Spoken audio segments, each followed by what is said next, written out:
Hello, everybody. Welcome into the Apples and Ginos Fantasy Hockey Podcast. My name is Nate Groot Nibbelink. I'm the creator of Apples and Ginos, originator of the Zero G Draft Strategy. And in this podcast, Blake and I are going to finish our 8 episode series in which we have gone team by team comparing notes on our projections for the 2024-25 season. Let's get it.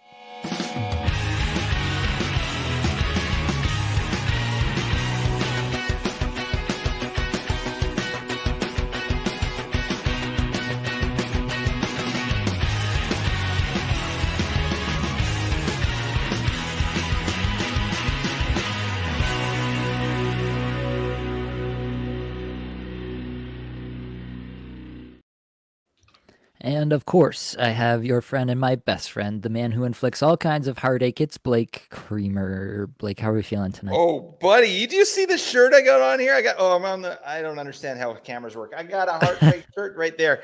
That's nice. All right. Yeah, I appreciate that, buddy. But is this anecdotal? I mean, I don't know. Like, have you been talking to anybody? Cannot confirm. I'm lucky. I got my wife. I locked it down, but before then, I didn't have a lot of luck with the ladies. All right, didn't know what to do in those situations. But that's a little bit more about me than you need to know. All right, I'm here to talk about fantasy hockey, Nate, and I'm stoked to do it. Absolutely. We're come to the end of our Mammoth series. Hopefully, the people listening to this one have already checked out the other ones and they're making their way through the series. Like we've been saying all along, we think it's one of the best things we can do for fantasy managers is to give these really deep dives into the team situations, into our projections, how we're thinking about the different situations, the upside scenarios, the floor scenarios, how reliable different players can be. I think it's just a really good way to give yourself a baseline on every team. Another really good way to give yourself a baseline on every team would be the Apples and Ginos Fantasy Guide, available for $7.99 on the Apples and Ginos Patreon. Link in the description. We have all 32 NHL team fantasy previews in there. I wrote a bunch of them. Blake wrote a bunch of them. Ryan Brudner, R33 in their Discord, Top Cheddar Fantasy on Twitter wrote some. Josh wrote a few as well. We got standalone articles as well in there. Prop bet, zero G, ADP values, sleepers, it's all in there.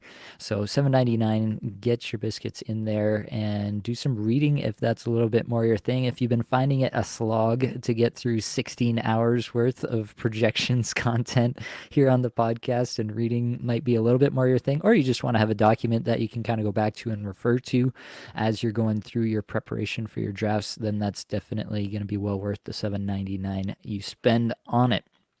Blake, are you ready for some Calgary Flames? Oh my God, this guy jacks you up. You got some pep in your step tonight, Nate, and I'm here for it.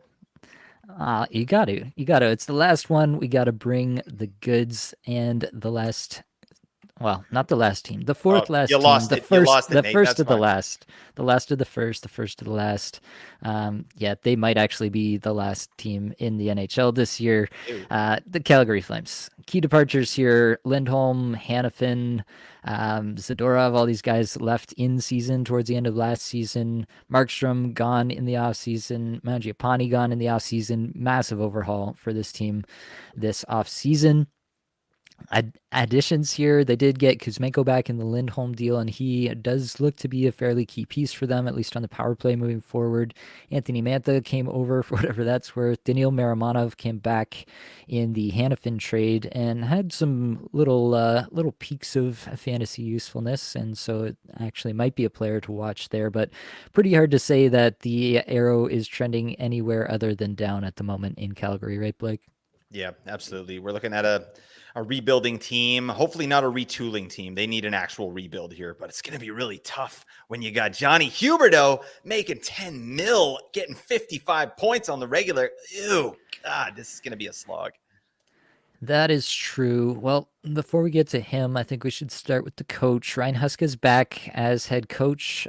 He is a coach who coaches in the NHL. I heard that. He does. I think that's confirmed. But yeah, honestly, I don't have a big take on Huska. Definitely nothing really for fantasy purposes.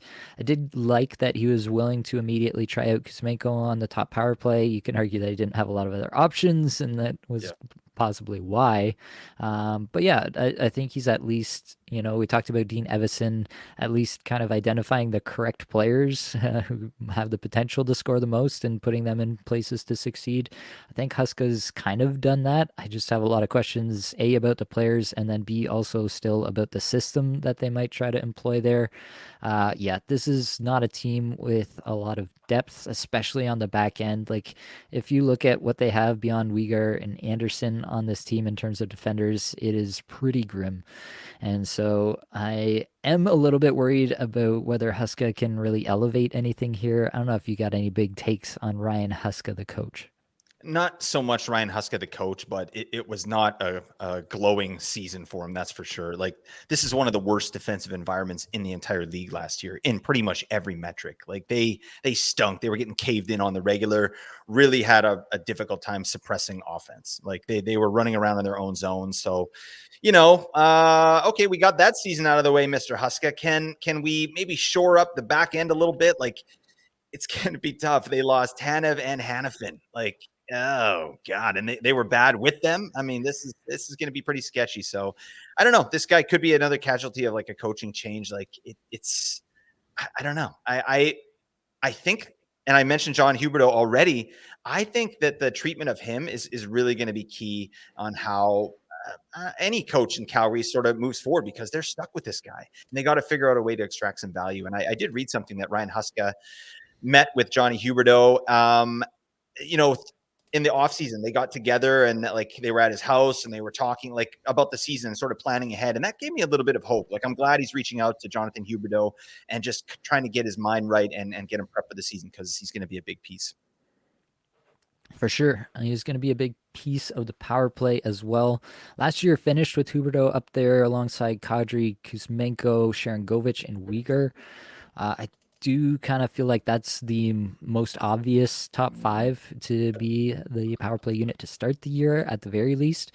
Will note that Miromanov did get a brief look there, but in in a spot where like the season was clearly lost and they didn't have to, they went to Uyghur and kind of let him close out the year on the top power play. Miromanov Mhm. got a few looks here or there, but it was kind of a Uyghur this is your deal now situation. So I am kind of projecting that Uyghur should hold on to the top power play for most of the season. Again, we talked about with Seth Jones versus Kevin Korchinski. If the season is lost, do they go with the youngster, the up and comer, maybe take some minutes off of the number one defenseman there and just let the other guy take some of those minutes, especially at the end of the season? I do think that's potential here as well.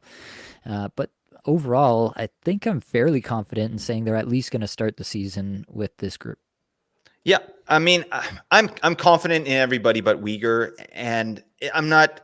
I think even if he does get that spot, which I think is probably likely, I'm not sure that he's not going to be getting the full 3-minute treatment. I mean, I didn't project him that way.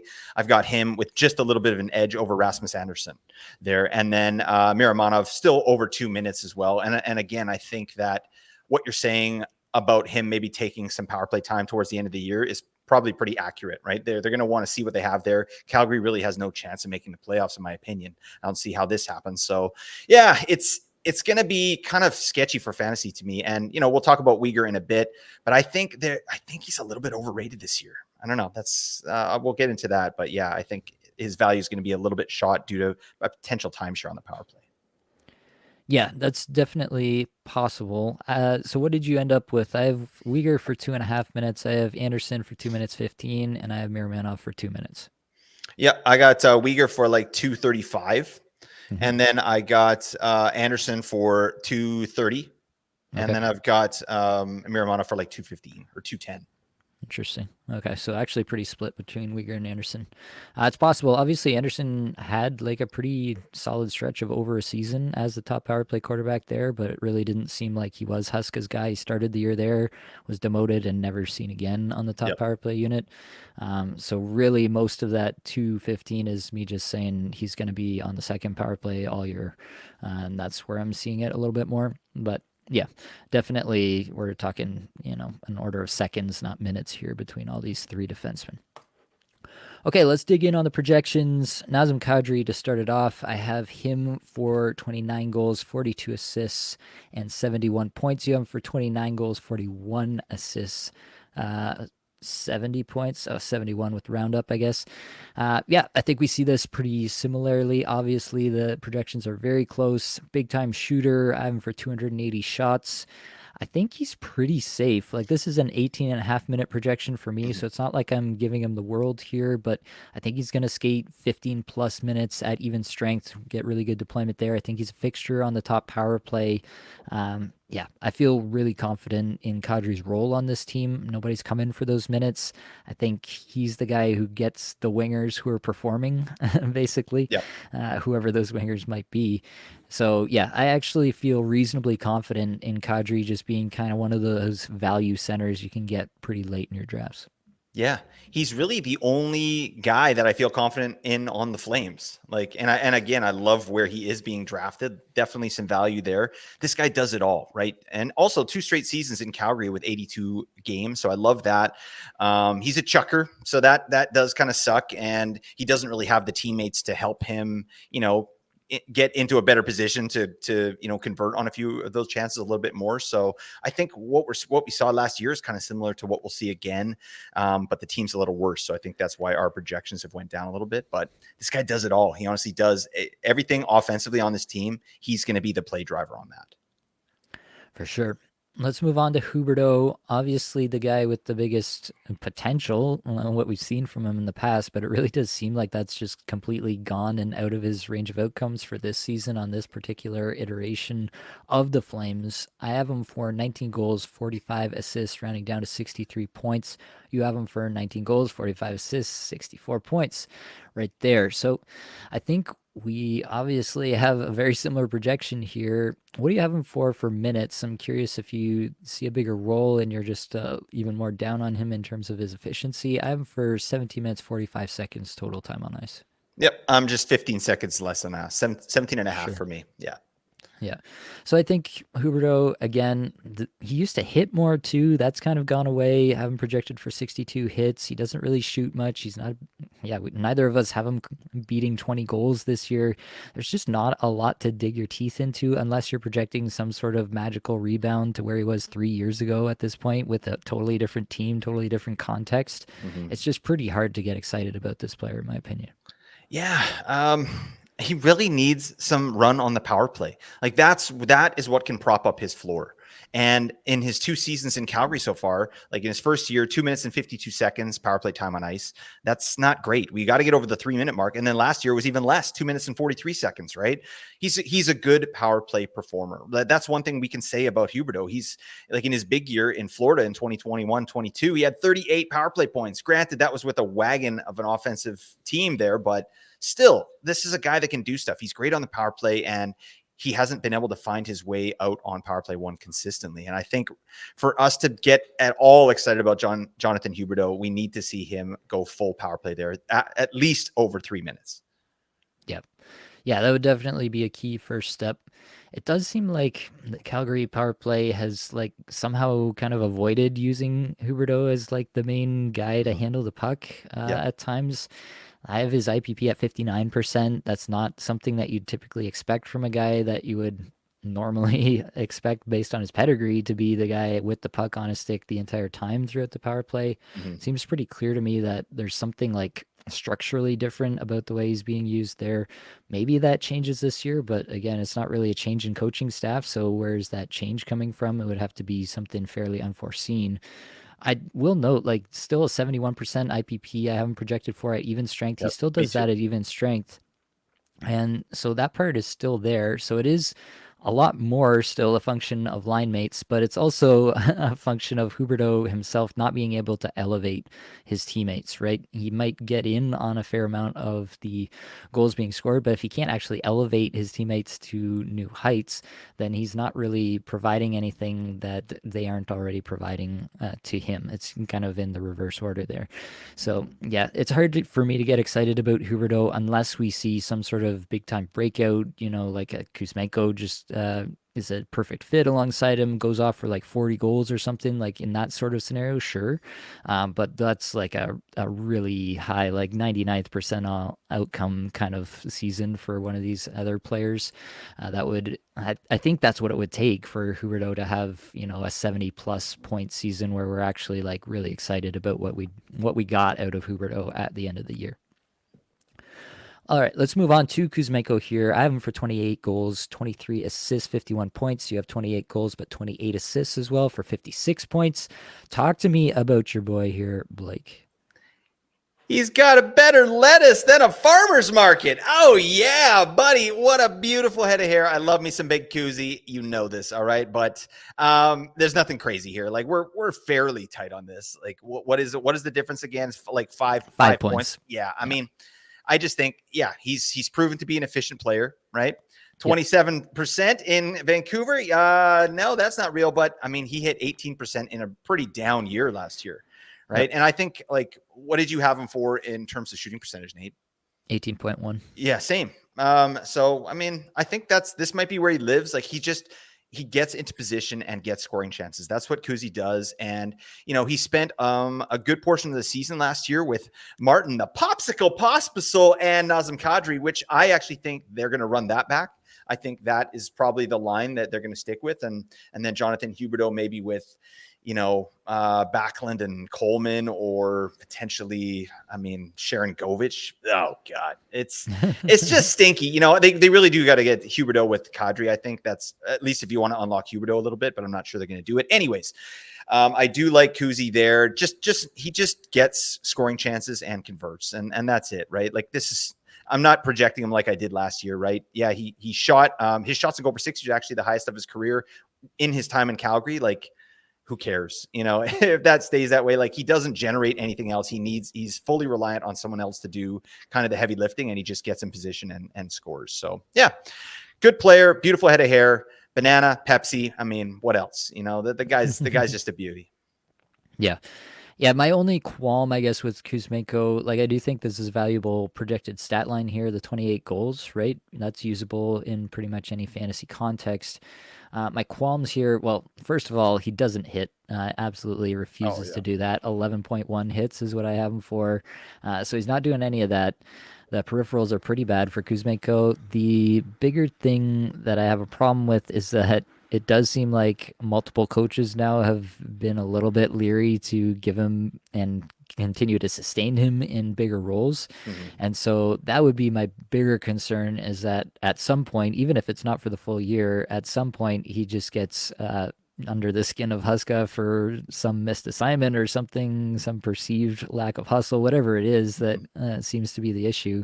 That would be my qualm, is that we've seen it twice now with Kuzmenko, where it seems like coaches haven't really gravitated to him, and that's my worry with him, that could happen again. I think for the price that you're getting them at, it's probably not that big of a worry. If it happens, you just drop them and you don't think twice about it. But yeah, it's something that I am keeping in the back of my mind with Kuzmenko. Let's move on to Mikhail Backlund. I have for 26 goals, 20 assists, 46 points. You have him for 15 goals, 28 assists, 43 points. This is a massive, massive difference in goal scoring. So I think something's going on here. I think we should probably talk this one through a little bit. How many shots do you have him for? I have him for 229 shots and 11.3 shooting percentage. I got him for a 193 and 7.7. 7.7.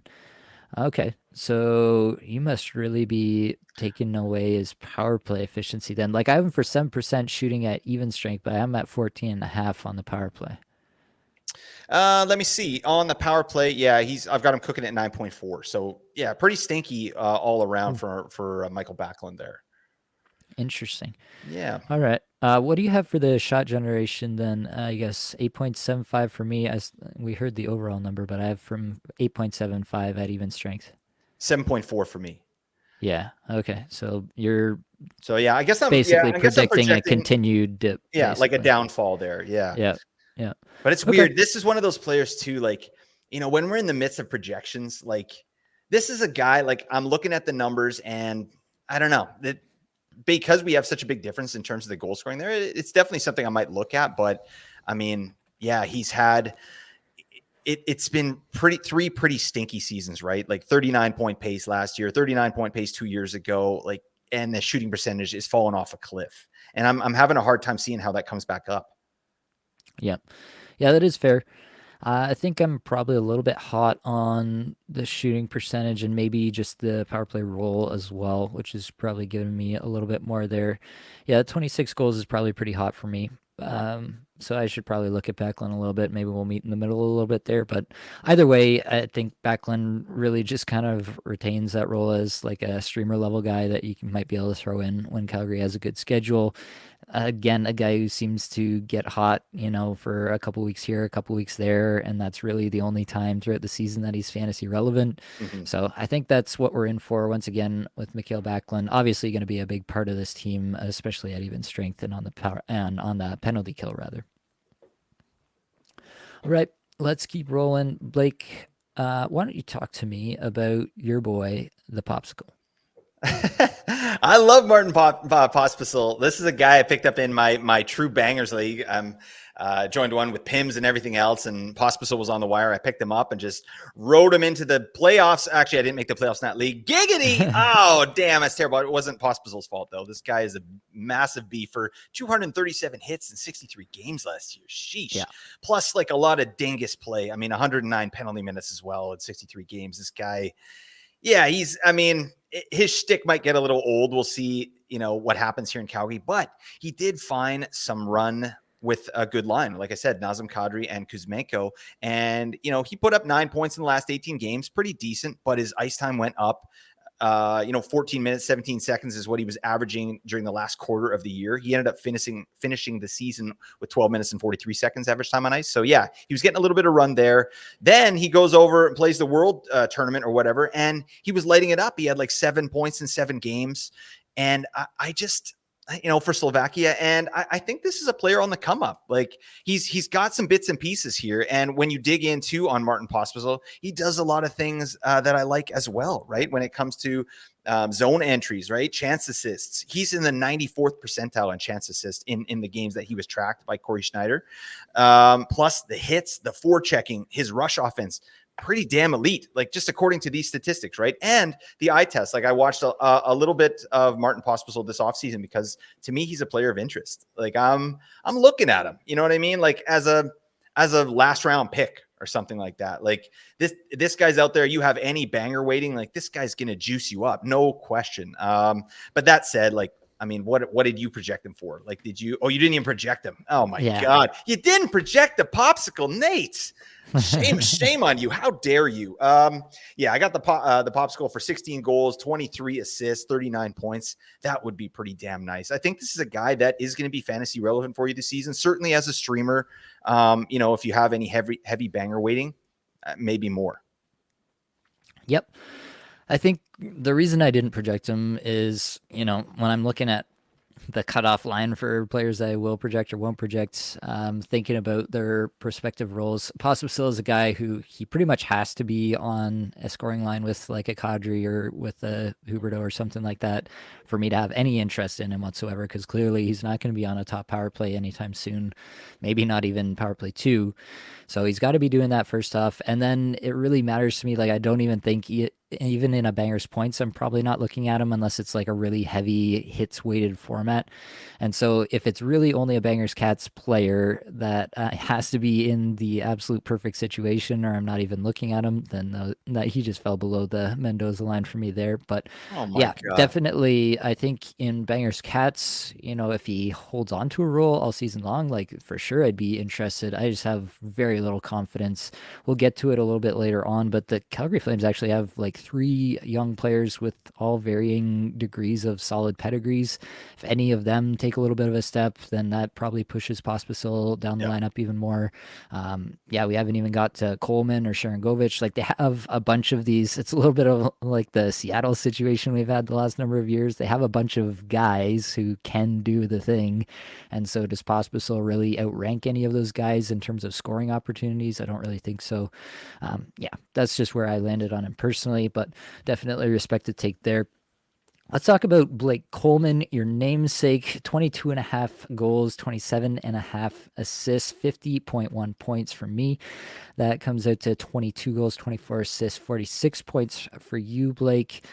First off, why don't you tell the people the story of how this man was named after you, and then you can get into why you hate him so much and you only have him projected for 46 points. Hey, I love this man. All right. First off, my son's name is Cole. All right. So Blake Cole, man, Oh, man. like, what are we doing? This guy's on my It's team, all no there. question, even if he stinks, right? But luckily last year he didn't stink. But that was based off of massive efficiency. Like, Yeah. sheesh, yeah, like, and he got the highest ice time of his career as well.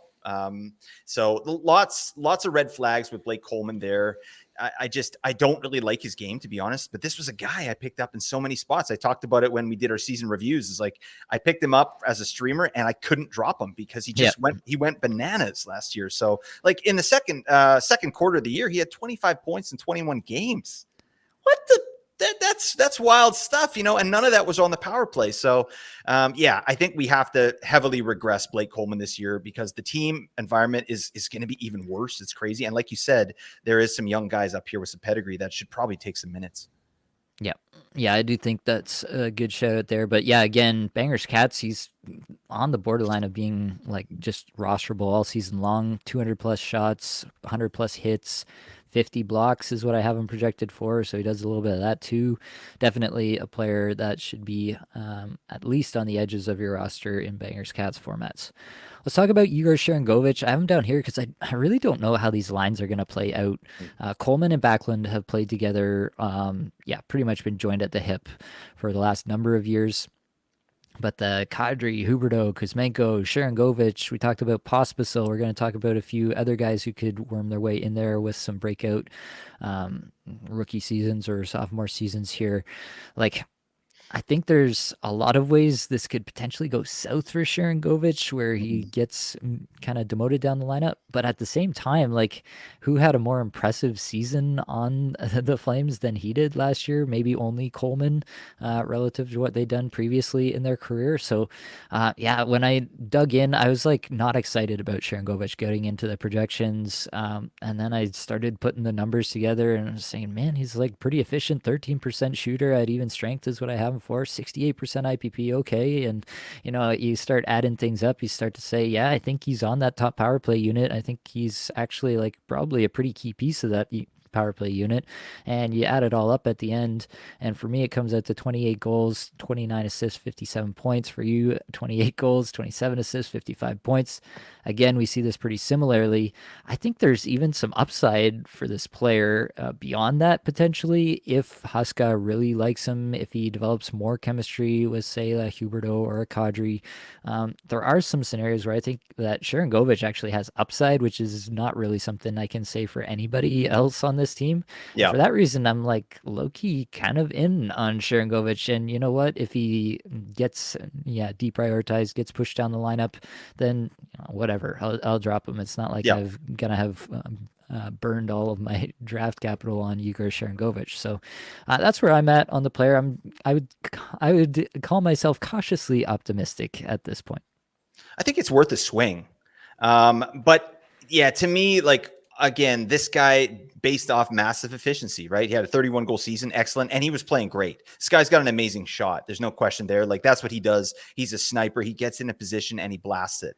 Especially on the power play. But yeah, 17.3% shooting percentage last year. That's pretty tough. And his IPP was high as well. Like, at even strength last year, almost 75% IPP.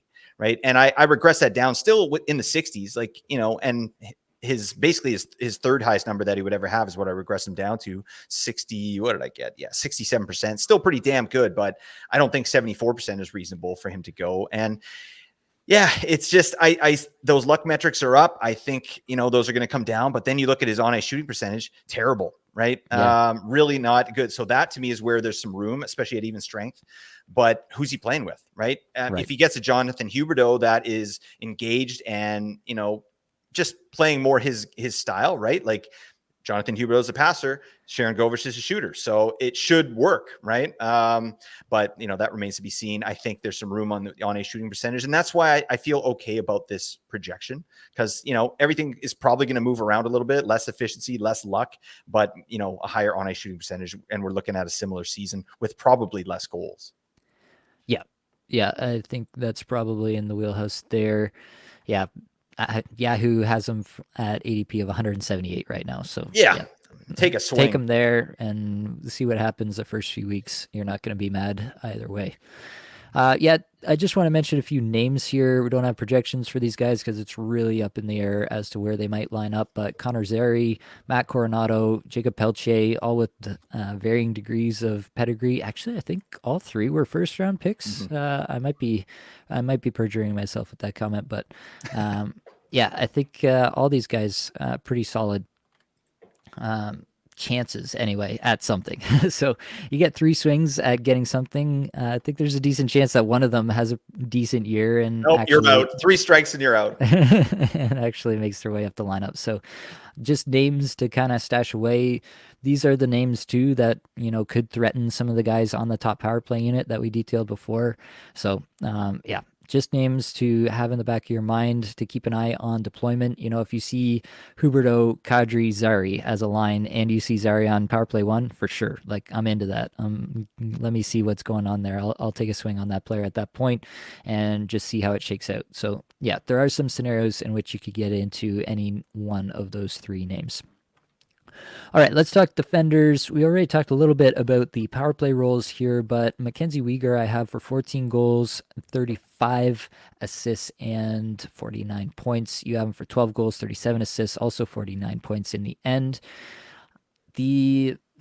There's kind of two ways to think about this, I feel like, with Mackenzie Weegar. The one way to think about it is this guy's really good at even strength. 41% IPP at even strength is what I have him for. 6.4 shots per 60. That's a really good number at even strength for any defenseman. I have him for 211 shots, 187 hits, 178 blocks. Absolutely elite defenseman in all three of the peripheral categories that we commonly talk about here. So he does all that. If he also gets power play for the full season, then, I have to get to 49 points, I'm at 15 power play points. That's not a lot of power play points. There's definitely a 2022 power play point season potential here with Mackenzie Weegar.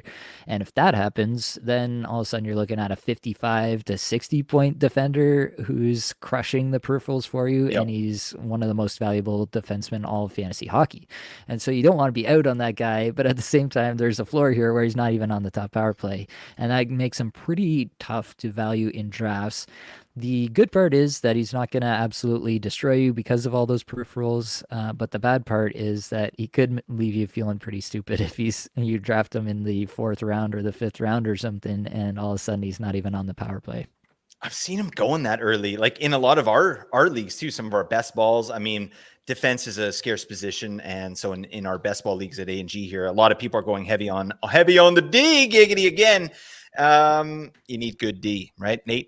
Is that confirmed? All right, Confirmed. Okay, sweet. But yeah, again, like you said, the floor is really solid, but I mean, 20 goals from Weegar, that's a massive outlier. He's not going to do that again in his career. I mean, I've got him for double-digit goals based on the respect that he got 20 last year. You know what I mean? Like, okay, double-digit goals is in the wheelhouse, but 20, no. Like, massive efficiency there. I mean, he went on a bender, like a goal-scoring bender, is converting everything. He's one of the most valuable defensemen in the league last year, which is just crazy, right? This guy, the shots, the hits, and the blocks, like, he's elite at that.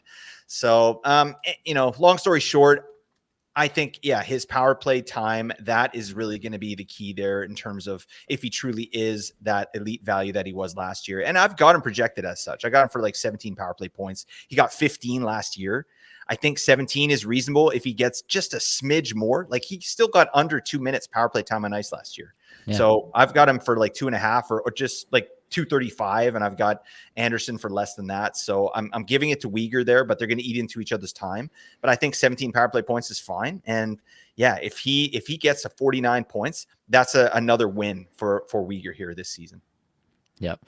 We'll note the Yahoo ADP early 8th round for Mackenzie Weegar at the moment. I'm like smashing that because he could not play on the top power play the entire season and still give you that kind of production. 8th round production just with the peripherals alone and the even strength stats. He'll absolutely do that for you. But yeah, I think I'm overall kind of in on Uyghur. We'll see, obviously, where he goes and how valuable other managers take him. There might be a Uyghur fanboy in every league, and so you end up with none of them at the end of it all. But yeah, I'm not that scared off, I guess, at this point because the floor is so solid. So you're not mad at Uyghur anymore, Nate?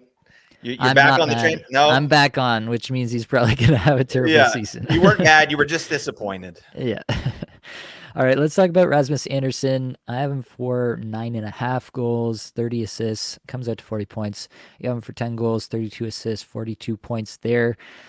Yeah, this is a player, 174 blocks I have him for, so he does that. Yep. Doesn't hit much, not a big time shooter, but he's okay there. The problem is without the top power play, it really caps the points upside for Rasmus Anderson. He's not a big time even strength performer. And so I think he's going to get a ridiculous amount of minutes. Like I expect Uyghur and Anderson to take, like, honestly, I have Uyghur for 24-15 and I have Anderson for 23 and 30.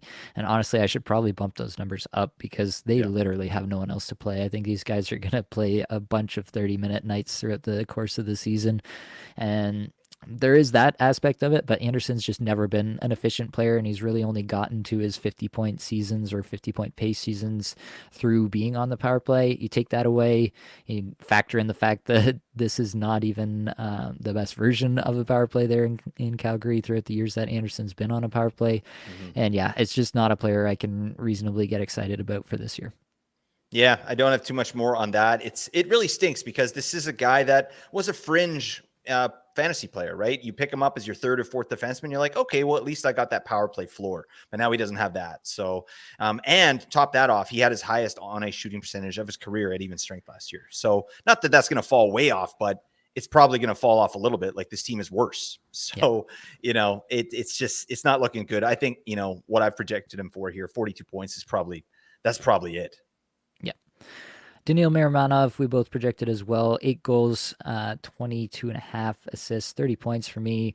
9 goals, 22 assists, 31 points for you. I think I would be interested actually in Miramanov if he was given a power play role, if he, starts to show out a little bit more at even strength, gains some trust with Huska. If he gets into that like 22-minute range average time on ice, you start to see those minutes tick up. I have him at 20 minutes is my projection at the moment.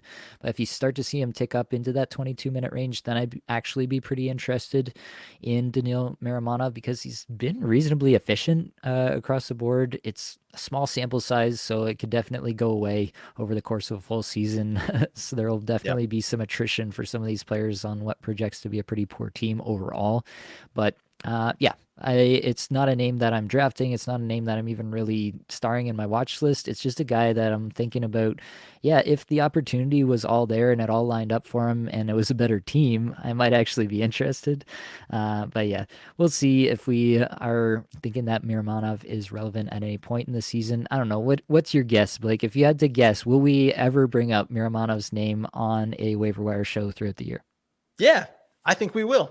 I absolutely think we will. To me, like one thing I like about this player in particular is, he's a young player, but he got fed minutes last year. Like he wasn't really sheltered. So he got, 20 minutes, 43 seconds average time on ice last year, which is a nice place to be. It's not like the Kalen Addison treatment, right? Like we can't trust you out there. They trust him. So they're putting him out there. And he has Uyghur and Anderson in front of him for power play, which is that's not a killer's row. You know what I mean? Like when things go south in Calgary, like I'm sure they're going to pop this guy on the power play and we'll see what he can do. But yeah, just don't expect any hits. This guy, he's a dancing boy. He does that. So he's not going to be a beefer. He's going to be more of your kind of offensive defenseman, but hopefully he gets some run. All right, top 3 targets. Number 1 for me, Nazem Kadri. Yeah, I mentioned I think he's super safe. I think he's going to be, nobody's going to enjoy clicking Nazem Kadri in your leagues this year. And I think that means he's going to slide in a lot of leagues. His ADP on Yahoo, 163. Absolute auto click at that point. And the draft fade center, pick up Nazem Kadri late. You're loving life. Igor Sharangovich, as I mentioned, I think there's some upside here. And so for that reason, because he's one of the few players here with some upside, I'm actually kind of into it. Andrei Kuzmenko I have here as well, just because, yeah, there's a chance that he, has a 20% shooting percentage, that he finds that chemistry with Jonathan Huberdeau, that he stays on the top power play for a full year, that everything does go right for him. And yeah, he's shown that he can be a really efficient player. So, yeah, I'm worried about the downside for sure with Kuzmenko, but at the price to acquire, I'm not worried.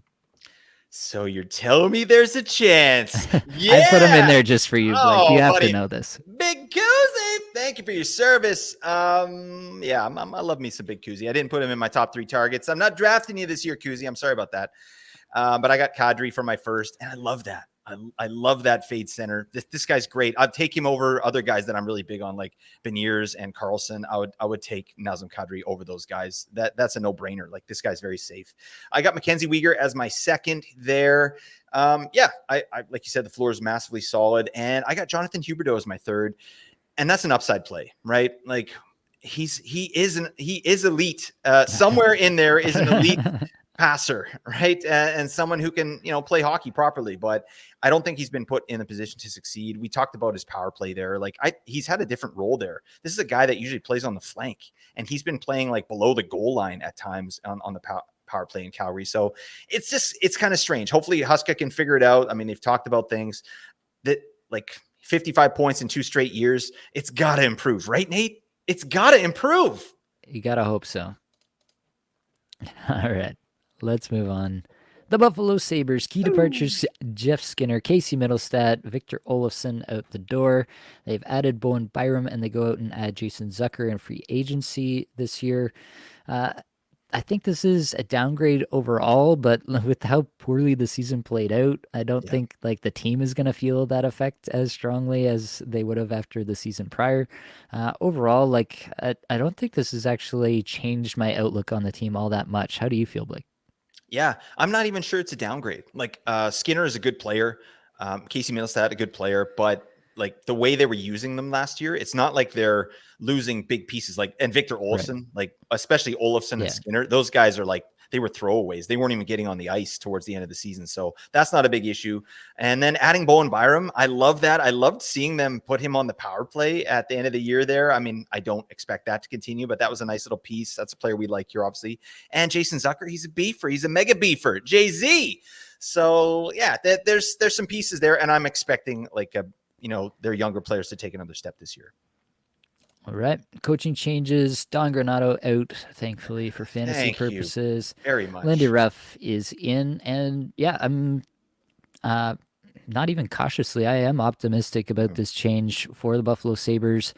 Granato, as the season wore on, it really did seem. I think Kevin Woodley actually mentioned this too in your talk with him, Blake. But he did kind of try to play a more defensive style. I think that was another reason why Skinner got deprioritized, because Yep. he's famously not a very good defensive player or not interested in playing defense.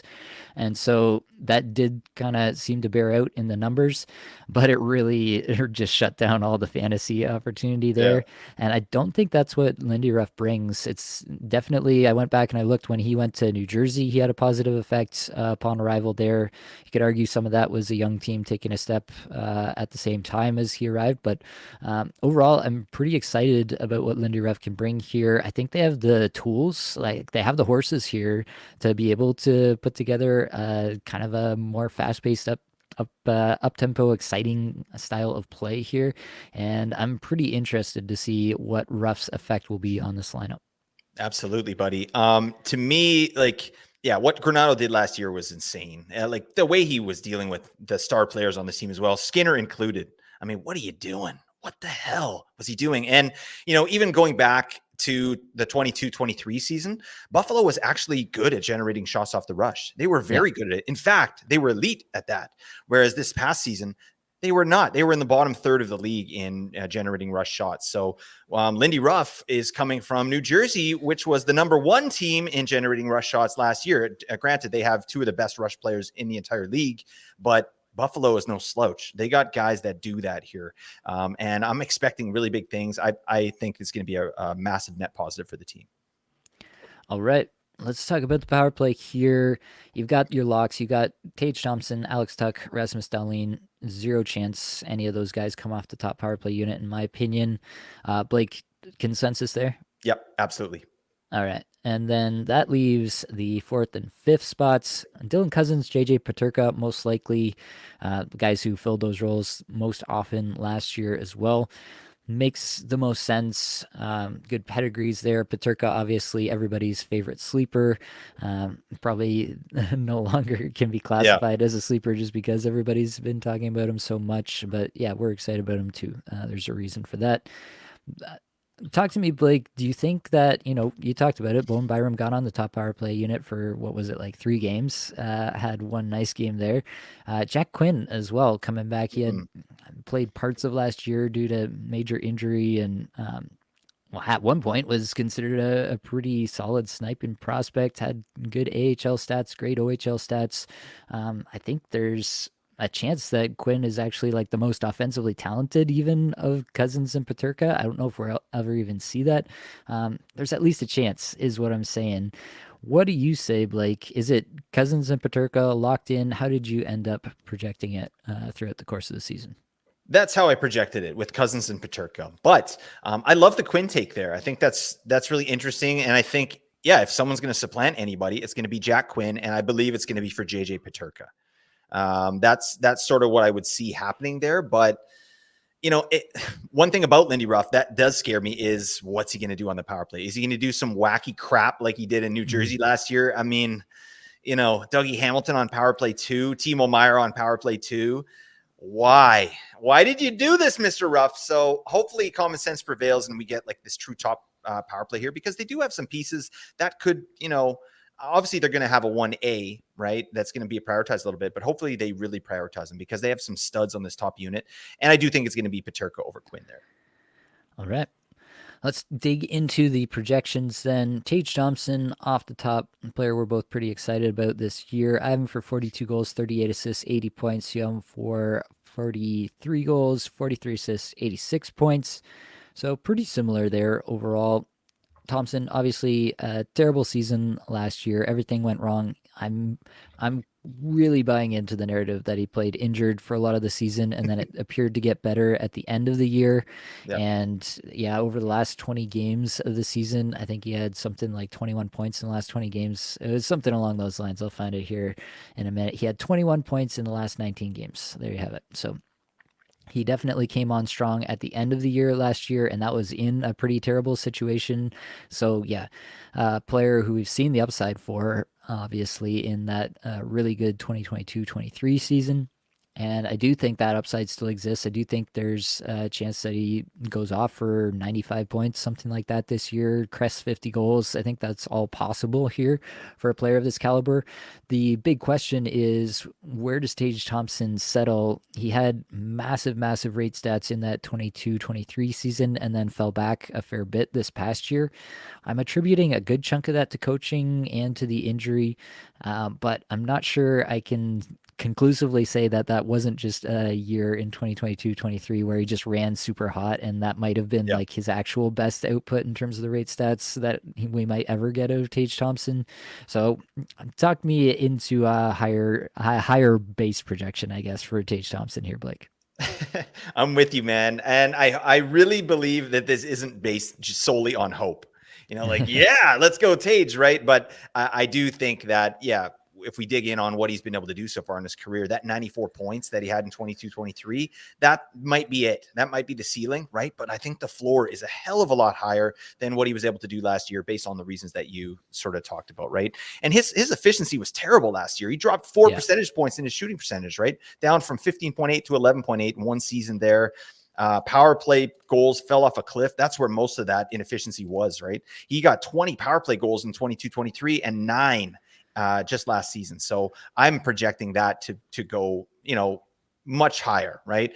He lost some power play time on ice too. This is the classic Mr. Granato. Please, like, get Tage out there. 2 minutes and 42 seconds on the power play. No, this guy's a beast. He's a behemoth. He needs to be out there like at least 3 minutes. So that said too, like, I think that Tage does everything well. This guy's got high offensive acumen. He's a big time shooter, but he's also big at driving his own offense. He brings it into the zone entries with chances. That he's really big on that. So I'm buying into the injury narrative as well, and I think we're gonna see, like, we can't in good conscience project this man to just pop the hell off, but I want to, right? I had to control myself, but I'm pretty damn excited from where Tage is. Like, he's being drafted at 48 on Yahoo. Like, Tage at 48. He's dual eligible as well, so I think this is definitely a bit of a value at that ADP. Yeah. Yeah, absolutely smashing him at that ADP. I think he makes a lot of sense. Like, you get this baseline projection where we're thinking he's going to be around that point per game mark. We talked about, again, it's the Eichel, it's the Barkov, these guys. The thing that I think Thompson has that I'm not even sure either of Eichel or Barkov has is he has that like 50 plus goal season Yeah. that could happen. And so that makes him really exciting. I've been, clicking him late third a whole bunch in our best balls and in those kind of setups. And then, I just don't want to be, I've talked about this with Nikolai Ehlers, with players like this, where like when things break right for this player, like the results will be absolutely league winning. And I don't want to be out on that ever. I want to bet on the talent here. I want to bet on the high case scenarios where the player actually does just win me my league. It's a philosophy I applied to Philip Forsberg last year. Obviously, that worked out even more than I could have possibly imagined. But that's the kind of player that you have here with Tage Thompson. If everything works out, he wins you your league, and everybody's like, why did this guy go in the late third or in the fourth round? All right. JJ Paterka next up. I have for 27 goals, 32 assists, 59 points. You have him for 30 goals, 34 assists, 64 points. Everybody's favorite sleeper for good reason. Came on really strong towards the end of last year. Big time shooter, doesn't really hit or block, so he's not so much for the bangers leagues. He is a bit of a chucker, I have him for 11% shooting percentage. I don't think he's ever going to be like some sort of 15% shooter, but I do think that he can get there with the volume. I have him at this projection with 2.5 minutes average time on ice on the power play, so get him a little bit more there. If he sticks there all year long, then you can definitely get him into the mid 60s. In terms of the baseline projection. And then obviously if he takes another step as a player, you could even see beyond this. So I think the hype is warranted in this case, but I think you're going to have lots of competition going fishing for JJ Paterka in your drafts this year. Yeah, that's really the downfall of identifying a player like this. Like, yeah, I think the value is a little bit shot there. We won't be able to get him where it's that extreme value, but it's still going to be a really nice piece this year. This is a guy that I think is going to walk right onto power play one, line one, at least to start the year. That's my thought. And that's a big difference from what we saw last year. If you just look at the season as a whole, if your league mates are just looking at, his statistics from last year, like 50 points in 82 games, 16 minutes, 24 seconds time on ice. Okay. 7 power play points. No, like, he's walking into a different situation next year. And like, I've got him projected for 19 power play points, which is huge, right? Like, he got 7 last year. So 7 to 19, that's a huge jump. The ice time, just under 18 minutes. So he's getting a minute and a bit right on top of what he did last year. So yeah. And I know he is a little bit of a chucker, but I think this is a guy, like, he's a young guy, right? And I think he could, I didn't project it in a crazy way, but I think there's a little bit more efficiency in the tank there. And obviously we're all, you and I sound like we're banking on a Buffalo bounce back to some degree. And I think, rising tide floats all boats, and this guy's going to be a beneficiary of that. For sure. The other big beneficiary, I've been talking about this player a lot this offseason as well. Alex Tuch, I have for 32 goals, 40 assists, 72 points. You have him for 28 goals, 42 assists, 70 points. I just think that this is a player that's been ridiculously mispriced across a lot of leagues in our best balls, partially probably because I talked about him so much. He's definitely risen up, but he's ADP on Yahoo is 122 still. So you're getting him after the 10th round there, which is, double digits. Getting Alex Tuch, a guy that I think is outside of absolute just like a role change where Ruff hates him for no apparent reason. I think he's locked in this role, 30 goals, 70 points. I feel really strongly that he should get to those numbers this year. I think this is a really good safe projection. If things really go well, then I could see him getting up even getting closer to the 80-point projection, but it's not a player that I think has the ceiling of somebody like a Tage Thompson. So I feel like this is more of like a safe baseline projection with a little bit narrower error bands on either side. Yeah, I like the way you put that. This guy, he was a victim, just like you said, to what was going on in Buffalo last year. Shots and goal per 60 and individual scoring chances for per 60 were down by quite a bit, actually, by like, 2 shots on goal and 2 scoring chances almost last year. So I don't think that's real because prior to that, his numbers were rock solid, right? Like Yeah. just across the board, super consistent. So I think there was, like we talked about, the coaching situation, the injury to Tage, who he was playing with most of the season, right? Like Buffalo was just not doing the thing last year. They had a really rough year. They were able to convert on a lot of their chances, but their expected goals was terrible, right? It was just a bad environment. So I think there's a big bounce back there. And this guy he's really good defensively as well. That's what I like about Alex Tuch. And when you got a guy that we're going with a 70-point floor here, and he's also really good defensively, like there's room for a lot more because he's going to be out on the ice. This is a guy that I don't see how Lindy Ruff is going to be like, Alex Tuch, nah, you're not doing it for me. Like this is the guy who, is going to be back getting the puck, feeding the wingers and getting up into the play. So I'm a big fan of Tuch. I think that there's like I said, 70-point floor. I love that. And no one's going to see it coming. Yep. Yeah, I'm big time into Alex Tuch. I'd love to add him on. Yeah, if I don't get Tage earlier, I'm definitely going to be trying to get Tuch later. Why not Basically. both? Yeah, you can do that as well. Dylan Cousins next up here. I have for 25 goals, 35 assists, 60 points. You have for 24 goals, 35 assists, 59 points. So obviously the projection is real tight there. I'm for just over a hit per game. I'm for 227 shots. Does a bunch of that.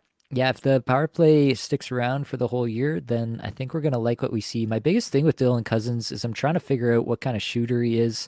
So obviously still a pretty young player. We tend to forget this because he's played a significant role for this team over the past 3 years already. In 21-22, he had an 8.1% shooting percentage. 22-23, the big year for Buffalo, he had a 14.7% shooting percentage. Everybody's like, oh, great, he finally arrived. This is who he is. And then last year, he drops back down to a 9% shooting percentage. And now you're starting to wonder, was that season before a little bit more in line? And he is just kind of like a really low effective shooter. Yeah, that's kind of the problem there. I will say that a good chunk of that I do believe is just because he wasn't on the power play as much last year, and that took away a good deal of his shooting efficiency. Obviously, you're going to be more efficient on the power play in almost all circumstances. So I think that's a good chunk of it, but it does leave me wondering. I think there's definitely both upside and downside from this, depending on what Ruff thinks of him.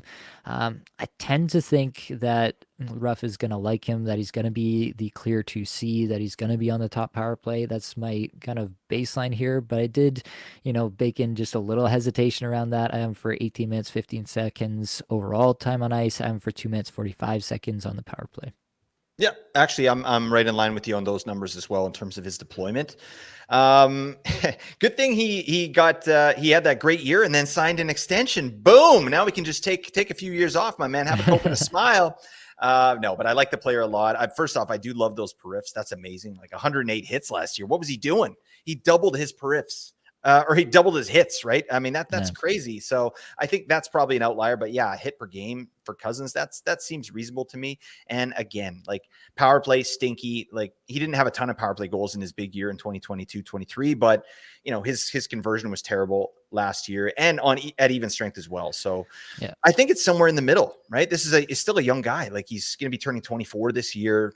I think there's a lot of ceiling here, but yeah, this is the guy I would rather take Tuch. I would rather take Tage. Obviously, Cousins, I need to see a little bit more. I need to see. I think this is a bubble player, at least in terms of not in his career, but in terms of this upcoming season and how Lindy Ruff is going to deploy him. And like you said, power play. Like he's not a lock. He's not a lock on power play one. I think he should be there, but he's not a lock.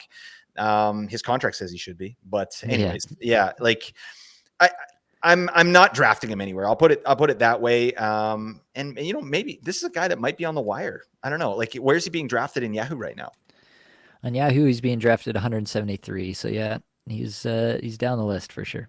Yeah, maybe if he's on the wire, Dylan Cousins on the wire, that's not too shabby, right? But I mean, he's center only, which does stink, especially if we're not exactly sure what his role is going to be. All right, let's keep rolling. Zach Benson, I have projected as the second line left wing here. 18 goals, 26 assists, 44 points for me there. Blake, you have him for just 14 goals, 22 assists, 36 points. So clearly you hate this kid. The butler, Zach Benson. I'm pretty high on Zach Benson. Going back to his prospect profile, I thought Buffalo got a steal in the draft where they got him. I think that you asked what is he, 5'10"? I think he's listed at 160. I don't think he was 160 when he came into the league last year, and I think he got tossed around a little bit. But yeah, I have all kinds of belief in the player as a whole. That drives a little bit of it here. I think that with the departure of Skinner, with the departure of Middlestat, the top six is a lot more open, and Benson could be in line for a bigger role at even strength. That obviously factors in as well. I think there's a lot of talent with this player that we haven't quite seen come to fruition yet. It might be another year or two yet before it really does come into total fruition for us for fantasy purposes. But I do think that Benson is a really, really talented player. And so it's probably, when you're talking about a guy who don't even have projected for 20 goals or 50 points, you're not really talking about a guy that we're going to be drafting in a lot of leagues. But it is a player that I think has loads of potential and not a player that I want to just gloss over. Yep. No, I like that. Obviously, the pipeline here in Buffalo is insane. I mean, they have just so many young guys coming up that are studs, and Benson fits that mold for sure.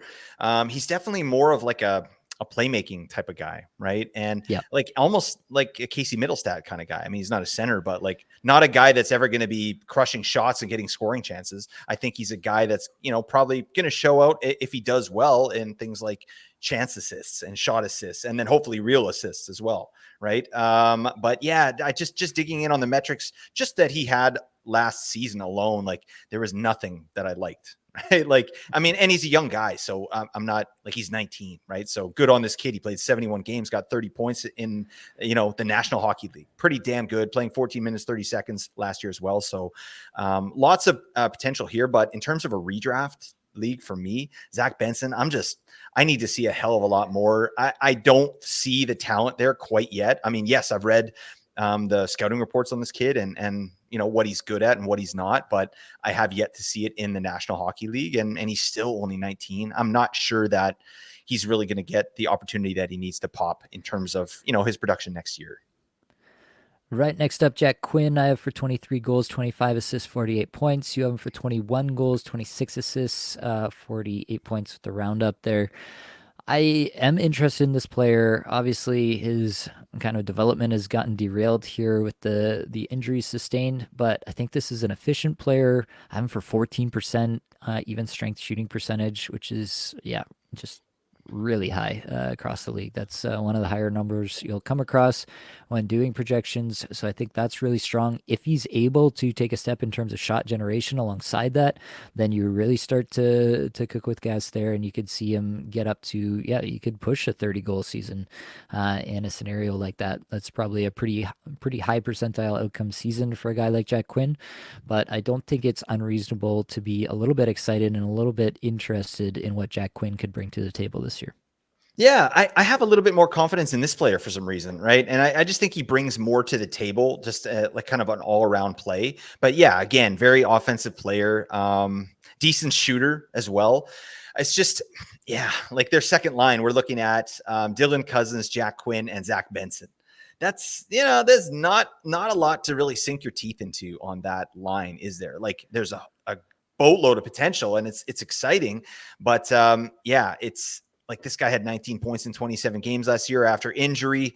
Not too shabby, right? Like let's see what the kid can do. I don't know. I feel a little bit better about Quinn there, but again, I'm not going to be drafting him anywhere outside of Dynasty until I see a little bit more. Right. Last up, Jason Zucker. We'll throw him in here because he definitely has some relevance, especially in bangers leagues. Kind of a middle six guy they acquired this offseason. I have him for 20 goals, 19 assists, 39 points. You have him for 18 goals, 22 assists, 40 points. I'm not drafting this guy, but I think there's probably sometimes he'll be on like the Tate Thompson line or something randomly throughout the year. And he is a player that I have projected for close to 200 shots, 134 hits. Like he's going to bring some relevance in the peripheral categories. So if you do see him in some good deployment, I wouldn't hesitate to snap him up and ride him for a few games. He's bringing the thunder. Big pimpin' Jay-Z. Yeah. He got 10 power play points last year just on a lark. He didn't care. He's like, yeah, you know what? I can do that too. All right. I'm going to smash people. This guy got 198 hits in 2022-23. What the hell got into him? I don't understand. I actually like this signing a lot for Buffalo because I think he can play up and down the lineup, like you mentioned. I wouldn't be surprised if at some point during the year we see Jason Zucker on power play one, just kind of moonlighting in like a Nick Paul type of role, obviously not taking that for any extended period of time, but I think this is a guy that's going to be somewhat relevant for fantasy. I mean, as a streamer only. Definitely. All right, let's move on. Rasmus Dahlin. This is a player I am a little bit starstruck with this year. 19 goals, 54 assists, 73 points for me. 18 goals, 48 assists, 67 points for you with the roundup there. So I'm definitely higher, which is not what usually happens between us. We could work through this one a little bit, but I think we both see the player relatively similarly. I might have him a little bit higher towards the ceiling side of things, maybe baking in a little bit more of that rough addition to the lineup, a little bit more of a bounce back for Tage and Tuck and others contributing to a higher point ceiling for Dahlin here. But I will say, like, Dahlin does not need other players to provide the point ceiling for him.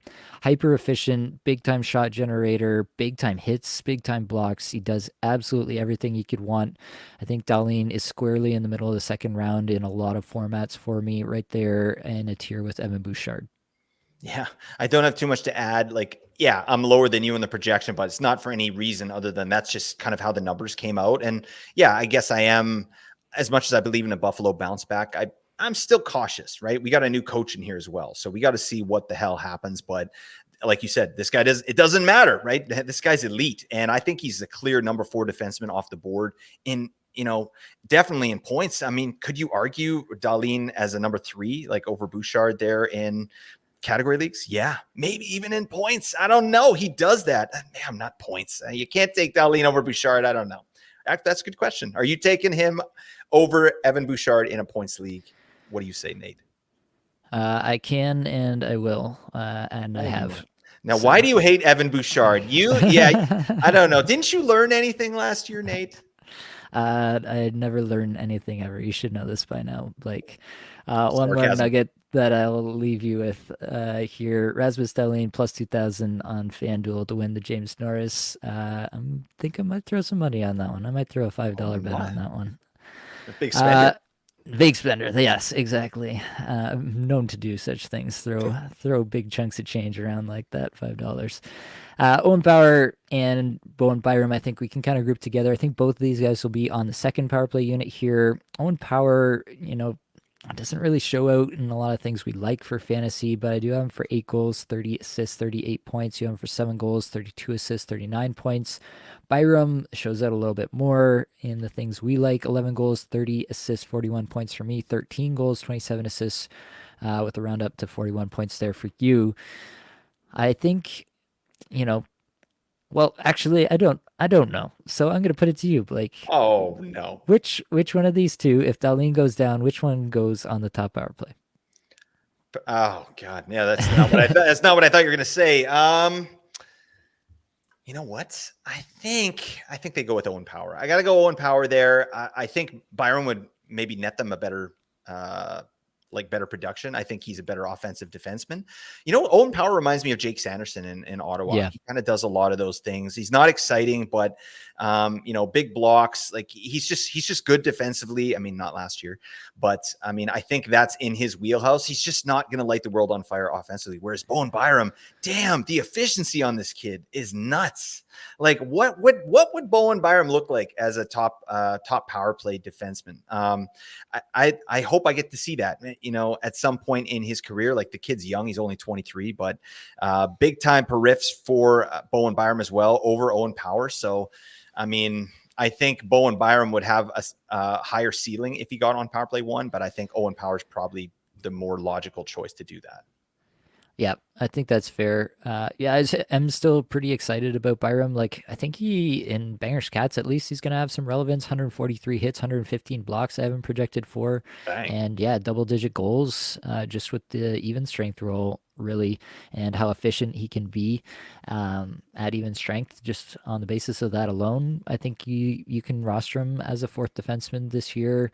I think that'll probably be okay. Yeah, there will be some stretches where you're like, oh man, this guy's dead weight on my roster, but there'll also probably be some stretches where he's doing really well for you. So, in the meantime, he can provide you those peripherals that you're interested in. Owen Power probably has to have Power Play 1 to be really relevant for any extended period of time for fantasy purposes. All right, top three targets for me: Tage Thompson, Alex Tuck, Rasmus Dahlin. Don't think I need to dig in any more there, but I am kind of taking a stand on these three guys this year. Yep, I'm going Tage, Tuck, and then I put Paterka in there just as a sleeper. But obviously, Darlene is I'm drafting him over Tage and Alex Tuck. So there you go. All right. Before we get into the last two teams of the 32 teams that we've been Oh going my through, I'm god. going to take a second to talk about the Abelson Genos Patreon. $2 a month gets you the supporter tier, gets you access to the patron only live show. Gonna have one of those this week detailing everything I'm thinking about when I'm doing a draft. I'm gonna be taking live questions. It's gonna be a little bit more back and forth, a little bit more conversational than just me talking. So I think that's gonna be really helpful for a lot of people. So get in there, $2 a month. You can get access to that. For $8 a month, you get the Apples tier, which gets you access to those live shows as well, but also gets you access to patron only Discord channels, gets you priority for our listener leagues. I've already filled the patron league, but we've got listener leagues going. We are at 9 of 12 for a fifth league now. So we're probably going to get a fifth league filled here pretty shortly. You'll also get access to all my show notes, the weekly waiver wire show, the flagship show, and puzzling players. You get all my show notes for all those. And you also get access to some player evaluation tools that I've been workshopping in the background here, help you make those key decisions, this player or that player, those type of things throughout the year. For the Genos tier, $15 a month gets you every single question answered, guaranteed. There is a tier beyond this that is not listed called the Best Friends tier, but unfortunately that is reserved for Blake only.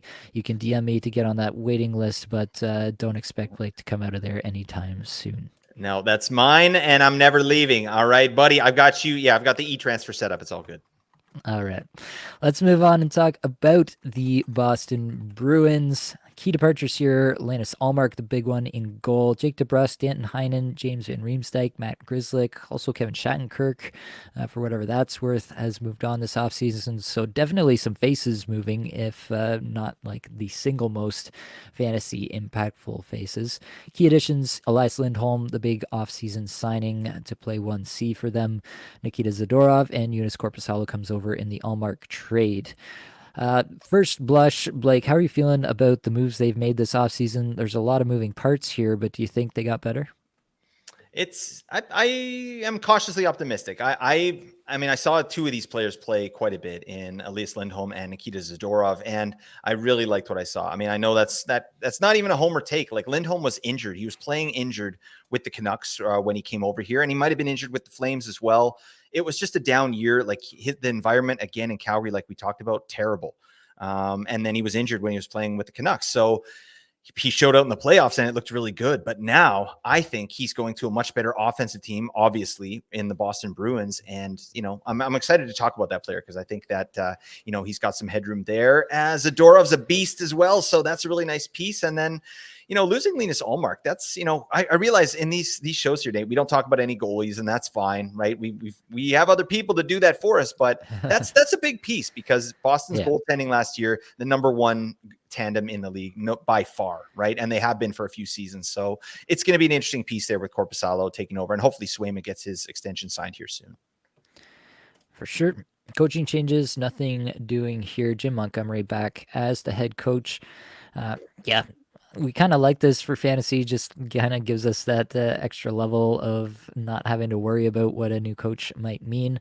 It also probably means that there's not a lot of significant upside in terms of deployment for a lot of the same players that have been there before, and more we're just worrying about the Lindholm coming in, that kind of incorporation into this team. Yeah, not too much to say on Jim Montgomery. It's nice to have a guy of this caliber coming back for another year. And the team, yes, does look a little different, but I think we know what to expect, and it's something good for fantasy. All right. Let's talk about the power play. True top power play here. Pasternak, Marchand, Lindholm, Zaka, McAvoy feels pretty set to me. I don't know if you've got anybody else you'd throw in there as a potential. Some people I've heard are not like into Zaka. I don't really understand that. I think he's pretty conclusively their next best offensive player after obviously the big three: Lindholm, Pasternak, Marchand. I guess Charlie Coyle, some people are interested in. I think that's mostly just based off some wild efficiency that he had last year. That's probably a career year for him. I don't know. You with me, Blake? Or are you with the people?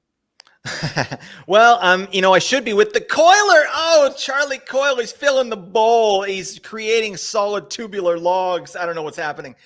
Damn, sorry about the potty humor, folks. But yeah, no, I think why would anyone get off Zaka? It doesn't make any sense. I do think if they're going to tinker with it, Zaka would maybe be the guy that they pop off. But I still have projected him for over 2.5 minutes on the power play, and maybe that's even low. Like he clearly should be there, and I think he's gonna have a decent year on the power play. All right. Let's dig in then. Let's talk about Lindholm first. I have him for 25 goals. I have him also for 43 assists and 68 points. You have him for 28 goals, 43 assists, 71 points. You're a little bit higher there, but I think both of us see this as a pretty clear 1C role for Lindholm, just waiting for him alongside David Pasternak.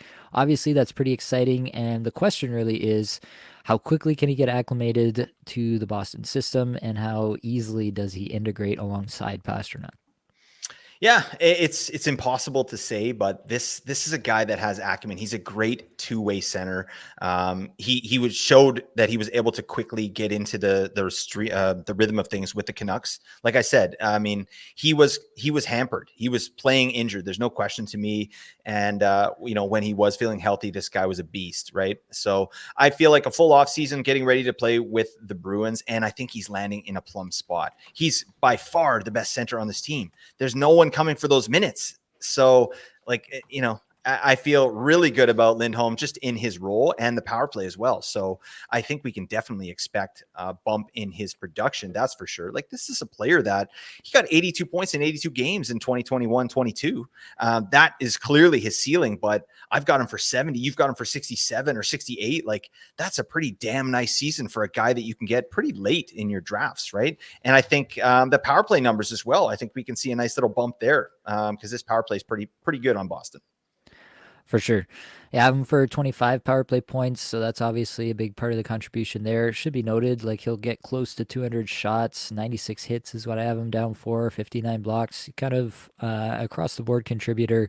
Should fit in really nicely with the Bruins and their style of play. They love these kind of two-way guys, the guys that can do everything. I think he just should fit, theoretically should fit like a glove pretty much from day one, in my opinion.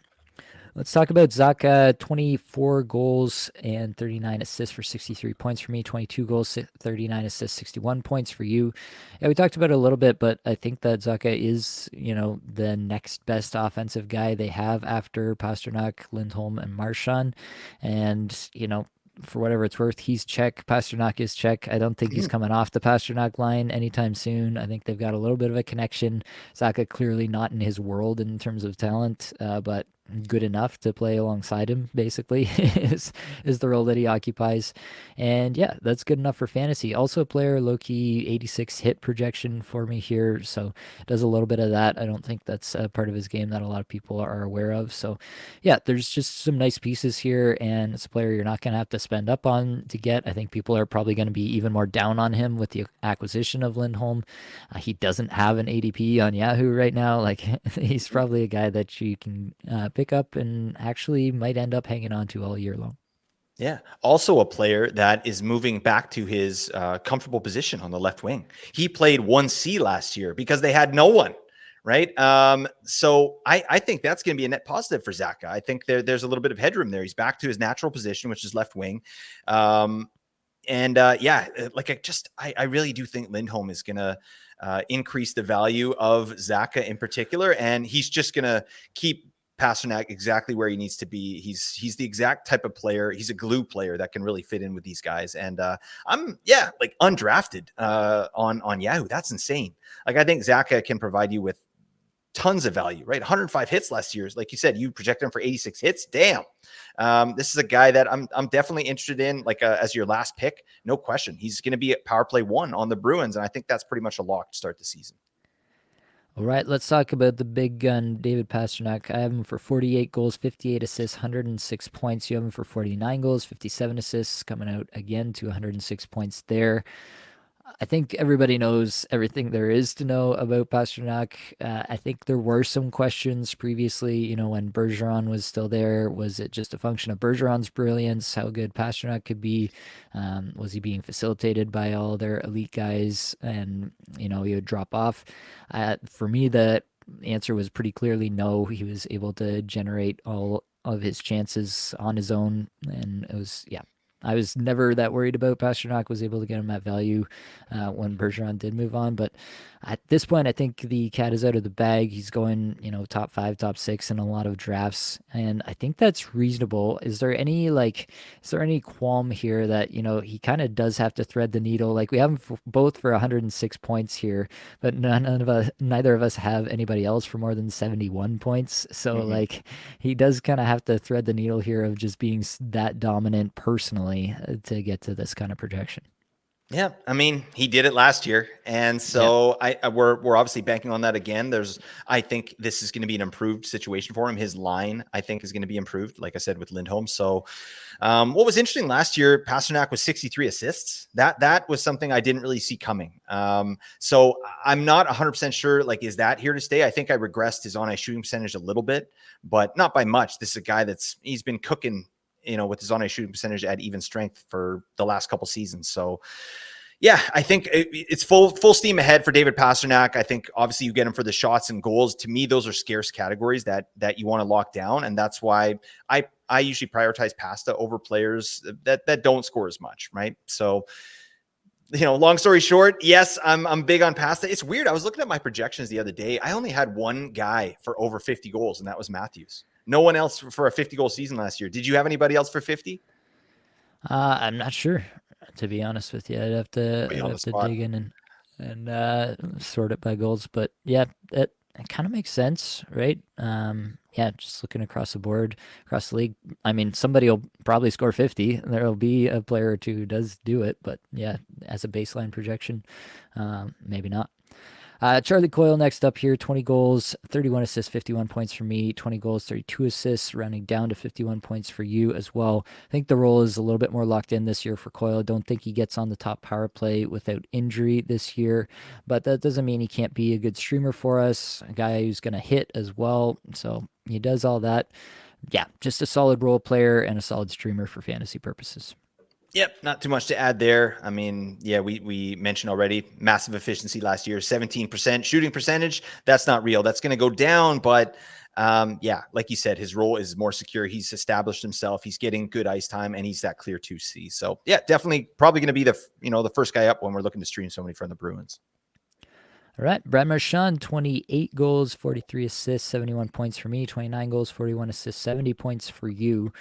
There was some reports that Marchand played through a plethora of injuries last year, and it sounds like he's looking close to being healthy for the start of training camp.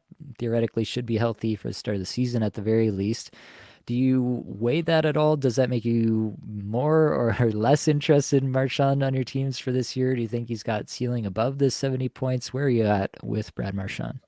It kind of makes me more excited. All right. I don't know. This is a player he's been doing the thing for years, and it pains me to say this, but this is like a Hall of Fame caliber player, right? This is a guy like we've talked about. They just know how to do things. They're built different, and Marchand is built different to me. This guy's a gamer. He's a captain of the team, and he put up 67 points in 82 games while he was playing with that plethora of injuries, right? So I think I've got him projected for 70, right? You've got him projected for 70 or 71. Like, that seems reasonable to me. I don't see any age-related decline here. His role is still secure. He's on that second line, right, with Charlie Coyle. Who do you see with him on the right side? Because I've got Morgan Geekie there. Yeah, I think Geeky could be there. Fabian Lysell is probably ready to graduate to the NHL, and I don't think you necessarily graduate Lysell unless you're ready to give him a kind of a top six or scoring role. So that can make some sense. Put him on a really defensively responsible unit alongside Coyle and Marchand, and kind of let him be the freewheeling offensive player he can be. So I'm holding out a little bit of hope that that's a spot that Lysell could land. But yeah, I think Geeky probably works in there a fair bit as well. Yeah. So I like the player. And again, this is one of those guys. He's an old guy. There's an injury narrative. I think we're going to be able to get Marchand at value this year. And I think that's a mistake. I really do think that he's got lots of gas left in the tank. And this Bruins team, yeah, that power play is still going to be good. And again, like I said, with the addition of Lindholm, I think that's going to create a lot of opportunities and just some space for these players. All right, let's talk about Geeky. We both did do a projection for him. I have him for 17 goals, 21 assists, 38 points. You have him for 20 goals, 24 assists, 44 points. I think you're probably just working in a little bit more of a projection for him to be alongside Coyle and Marchand for much more of the season. That's probably where it comes out to. Worth noting, Geeky, again, a guy who hits. He does do that. 119 hits is what I have him projected for. So that's a useful piece of Geeky's puzzle there.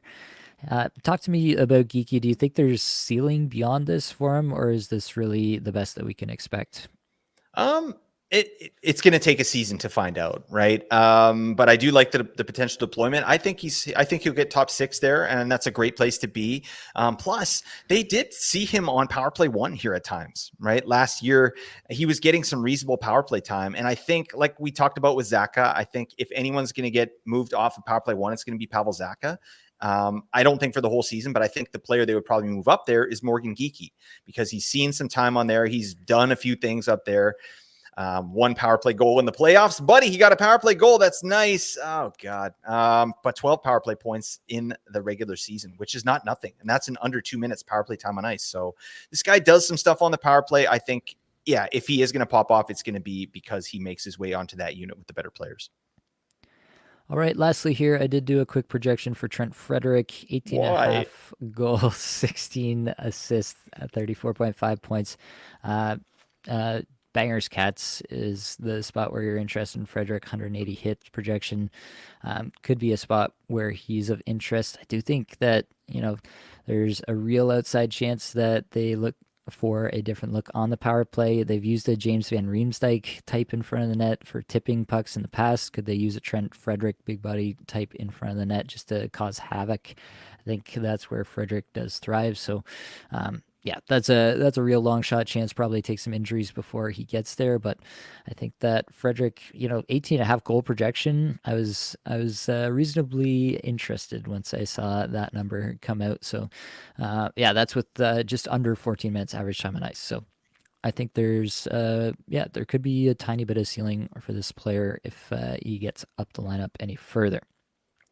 Hampus Lindholm on the defensive side of things, not excited about this one. 6 goals, 30 and a half assists, 36 points, 5.6 goals for you, 26 assists, 31.5 points.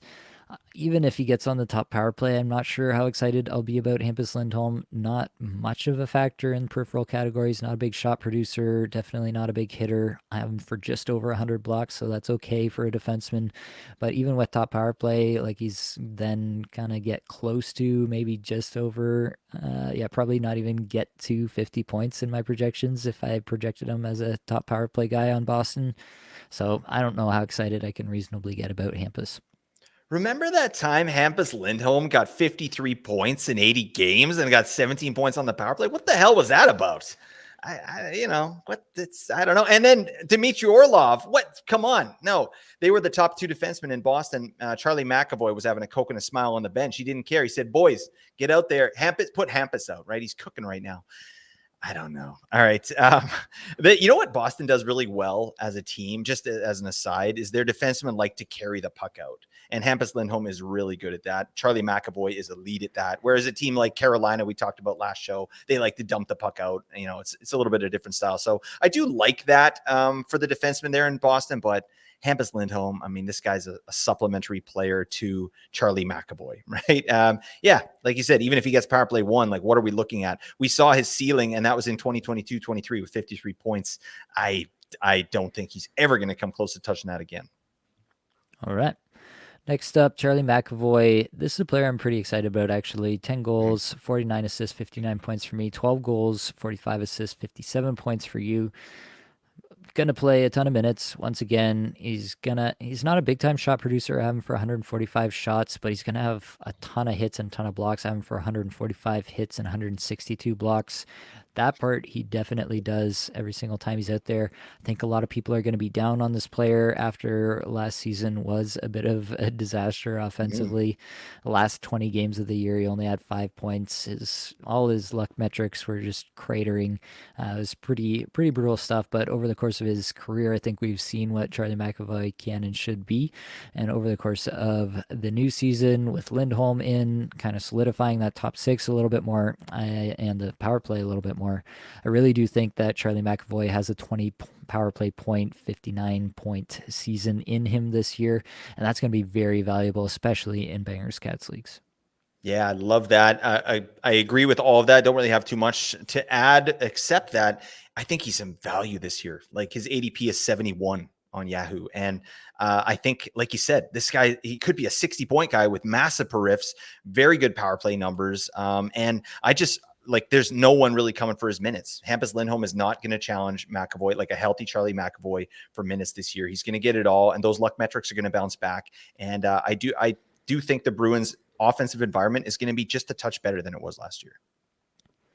All right.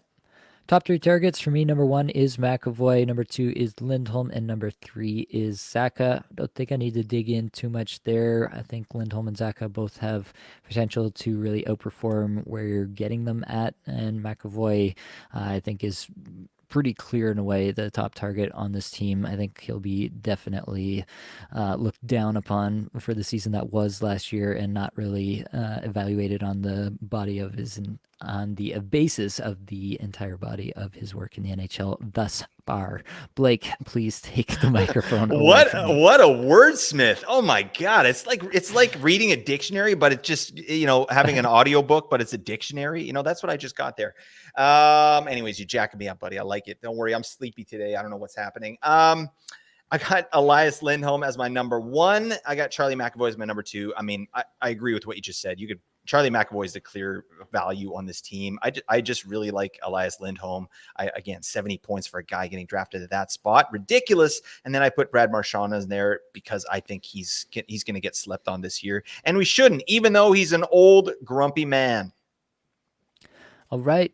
Final team, we've made it. Key departures here. Adam Henrique left for Edmonton at the deadline, and Jakob Silfverberg has left as well. Key additions here, the incoming rookie Cutter Gauthier in the Calder conversation, preseason Calder conversation anyway, and Robbie Fabry added to this team as well to round out the middle 6 there. I think that it's going to be a little bit more of the same. Like I think this is like literally just like take out player A, insert player B in both these spots here. Yeah. I don't really think it moves the needle a whole lot, although I am a little bit interested in what Cutter Gauthier might bring to this team. We'll get into that. On the coaching side of things, Greg Cronin returns as head coach.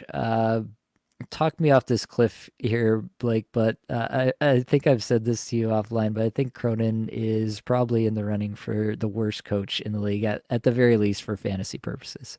Yeah, I don't know what he's doing out there. It's like he's trying to reinvent the wheel. Like, buddy, you've got like good players at each position that, let's define some roles for these players on this team and have them play their role. No, you just roll 4 lines and see what the hell happens. Power play? No, roll that too. Like, what are you doing, Mr. Cronin? I don't get it. I love that name though. He sounds like a super villain or something. Greg Cronin. At least he's got that going for Yeah, him. We pretty can cool. agree. Yeah, I will say I do foresee once again having the split 1A, 1B power play units. I think if I have to take a guess as of today and based on what they did last year, I'd look at one being something like Terry Zegras, Carlson, Killorn, Fowler, and then McTavish, Vetrano, Gauthier, Strom, Zellweger being the other one. I don't know. Do you see anything different there, Blake? Does it even matter?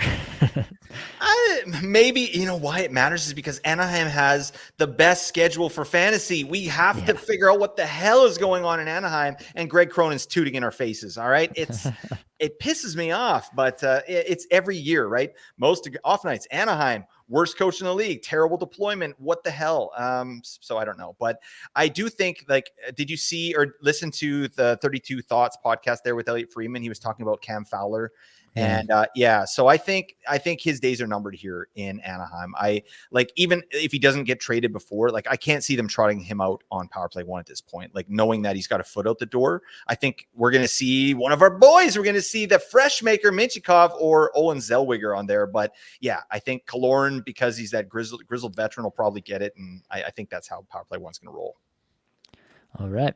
Let's dig in on the projections here. Because of the way that they like to roll these lines, we do have a bunch to get through. At the top, it's Leo Carlson, who I have for 22 goals, 35 assists, 57 points. You have him for 24 goals, 37 assists, 61 points. I think there's a lot of ceiling with this player. Obviously, came in just a teenager last year. They managed his load, as Blake would like to say, last year. I don't think that's in The the cards family for this podcast, year. Nate. What are you doing? All right, there's children. Uh, but I'm pretty reasonably excited about the player. I think that there's some good stuff under the hood here already, and I expect it to take another step this year. I also expect Greg Cronin to hold it down a little bit so that we don't get the full weight of that potential breakout. And that's the part that's a little bit depressing about it. But overall, I think that this is a player that has ceiling on this team. And you'll probably hear me say that about a few players. But yeah, Leo Carlson, the first guy that I'll say it about, Leo Carlson has ceiling. He's got it. He's about to bust through the roof. Giggity. That's not even a giggity. That's my level right now. That's what's happening. I need coffee. All right. It's a little bit late, but that's fine. Yeah, I like Leo Carlson a lot. I think I love when a player gets on a team, like a young guy like this, and they instantly give him 20 minutes. They're like, yeah, just get the hell out there, right? So he has Greg Cronin's confidence somehow. I don't know. Is he the only one? Maybe. So lots of good stuff to like. Those zone entries, I love that. Chance assists and shot assists. Again, this is a guy that shows out really high in those particular metrics. So just chance contributions in general. He's doing that when he's out there. So I really like that about this player. I think his IPP could probably go up a little bit. His shooting percentage is probably going to go up a little bit. On a shooting percentage, probably not going up that much, right? This team stinks, but yeah, I think like that was such a strong draft class. It's insane. Because any one of these guys, him, Fantilli, Bedard, like obviously Bedard's number one, but Fantilli could have been a number one. Carlson could have been a number one. And I think that's the type of caliber of player we're looking at here. So I'm happy that they're giving him that good treatment, and hopefully he does continue with that deployment. Yep. Let's move on. Alex Killorn. I think this is the kind of vet that Greg Cronin absolutely loves to Oh yeah, play trot him into the out there. ground. 23 goals, 23 assists, round up to 47 points for me. 22 goals, 23 assists, round up to 46 points for you there, Blake. I think we see this really similarly. He's not going to be efficient, but he's going to be out there. And he's going to do all those things and kind of infuriate us because he's going to be taking minutes away from players who should be breaking out.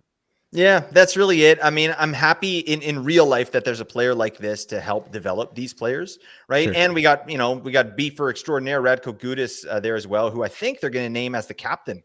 Radko Gudas, the captain of your Anaheim Ducks. What the hell is a duck, Nate? I mean, why? Nobody knows. It doesn't make sense. Do ducks skate? Are they even on the ice? No. They're like, what did ducks do in the summertime or the wintertime? Did they just dig a hole and like live in there? Like, do you know what I'm talking about? I don't know. Do they hibernate? Do ducks hibernate?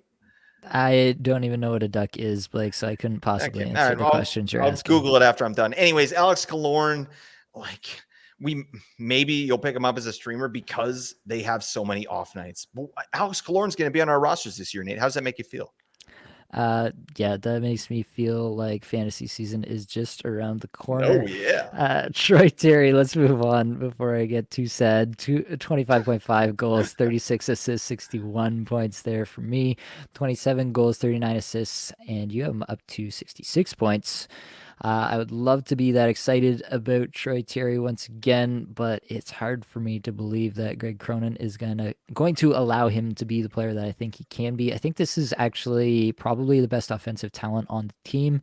Mhm. Actually, yeah, I would say that pretty conclusively. I think Carlson could get there, but as far as what I project for this year, I think that's Terry. The problem is that I do think that Cronin kind of took Terry's confidence out back and shot it last year, and I'm not sure that it's going to come back this year. Yeah, I don't think he's necessarily a fit for what Cronin is doing. I think he's a terrific player in his own right. He's got highlights, he's got the underlying stats that I like to look at. He's got all that. I just don't think that we're going to see, 70 plus point Troy Terry under Greg Cronin. Yeah, I get what you're saying there for sure. There's some red flags that, and it's all due to coaching and deployment, in my opinion. Right? He's not really being put in a position to succeed. That said, too, like one of the things I remember an interview with Troy Terry last year, just during the season, he was kind of pissed that they were, Leo Carlson was doing the 2 games on, 1 game off kind of thing, because he needs Leo Carlson out there and he has chemistry with Leo Carlson. And I don't think that Leo Carlson is going to have his load managed again this year.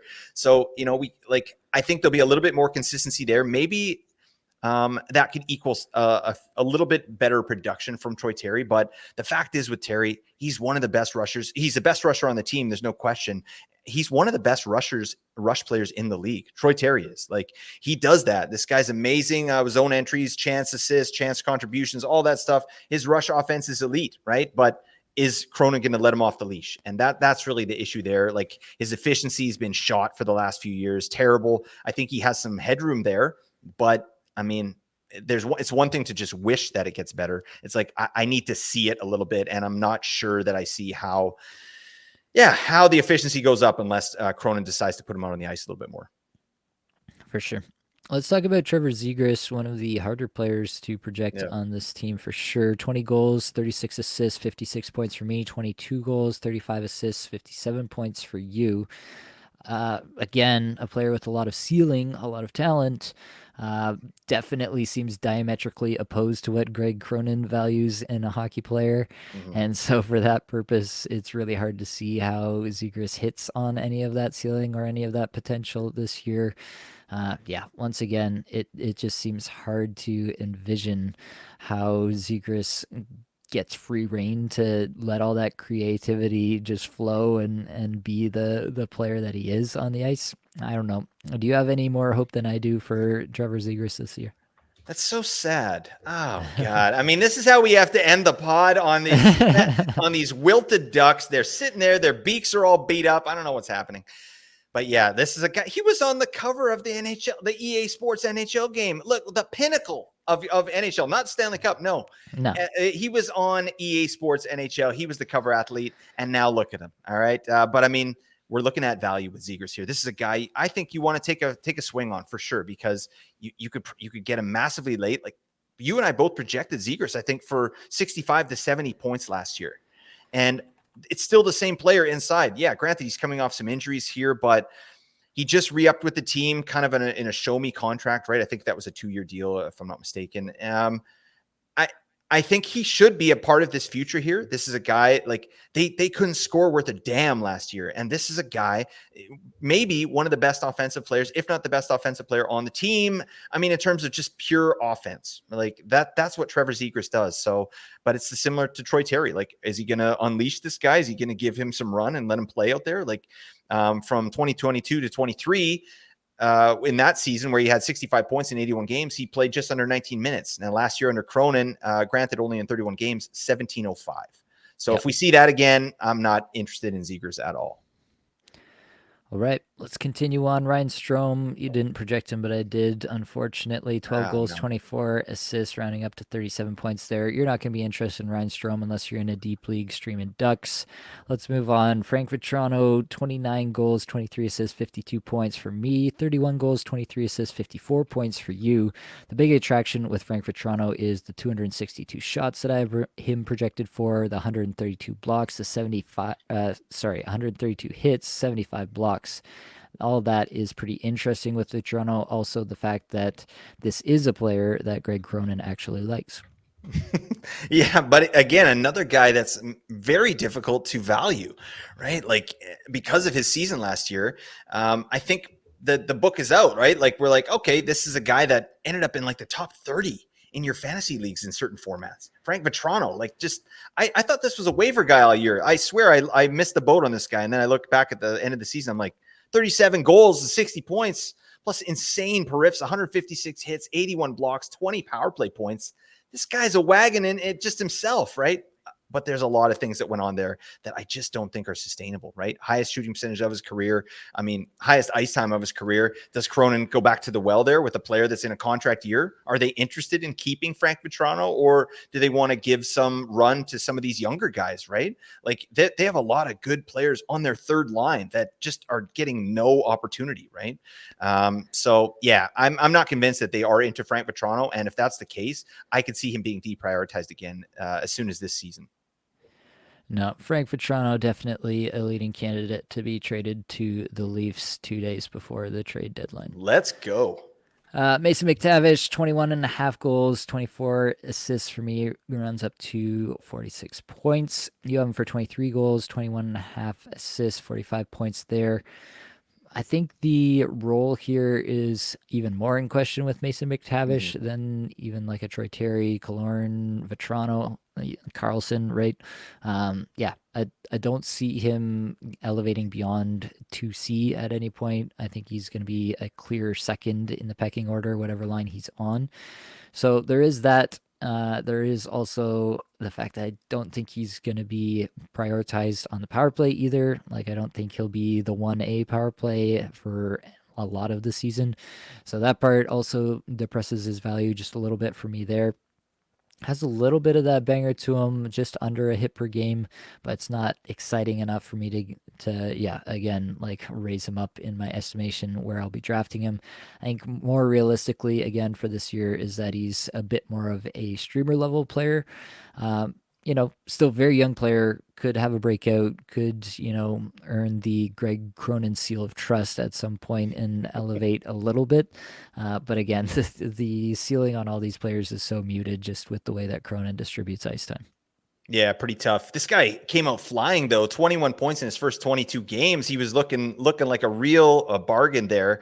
But yeah, it just kind of fell off a cliff. He only had 2 points in his last 12 games. Nothing really doing there.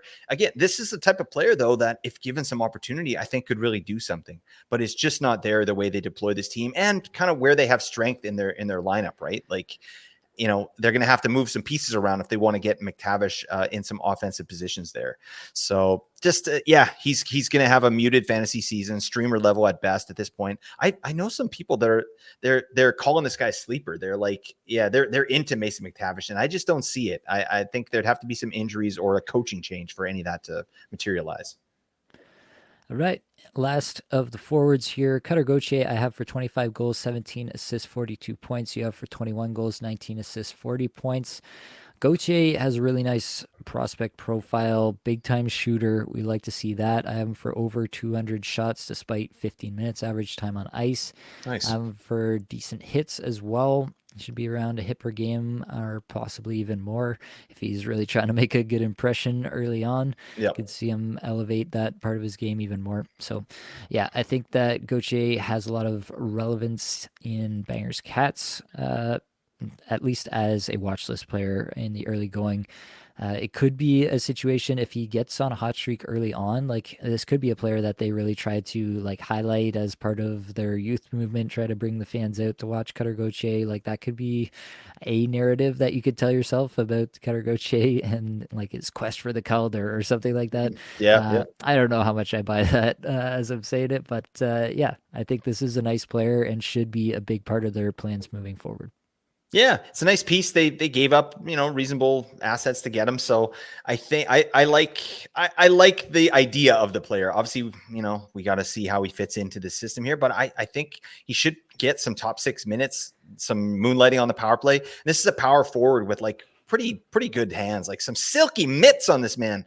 So yeah, I'm interested to see what happens here. But like you said, I definitely like a player that comes in with kind of a big shot pedigree. Like that's what this guy does, and he's also really good. Like even just looking at elite prospects right now, controlled zone entries. That's something that if you come into the league with that already, like it's that's not something that you sort of develop over time. He's coming in with it, and that's something that a lot of these really high skill players come in with already, and he's got that. So it's really going to depend on his deployment, I think. For sure. All right, let's move on to the defenseman here. Pavel Menchikov, I have for 7 goals, 28 assists, 35 points. You have him for 7 goals, 28 assists, 35 points. There you go. We do So that. that's definitely some, I was going to say syncopation. That is the incorrect term. That is us being in sync. Once again, Blake, Pavel Synergy. synergy. That's probably the word that was trying to get it out of my mind and into the We're microphone here. derailing here. Yeah. It's going south Yeah. quickly. Talking about Greg Cronin will do that to you. But Pavel Minchikov, I really like this player. Yeah. I like this player a lot. I do think that Olin Zellweger is probably going to be the more prioritized player in terms of offensive situations, in terms of power play. So that part will definitely hold down Minchikov in my estimation, but I think that Minchikov is probably going to be like he might be more Hampus Lindholm than he is, like Yeah. he I is like like that. a true elite fantasy asset. But I think this is a guy who's going to be a top pair defenseman in the NHL for a long time. Absolutely. I love what they got going on there on the back end in Anaheim. It's nice to see. But yeah, I mean, these guys are going to eat into each other's value, and I think there can really be only one guy that we're super interested in fantasy.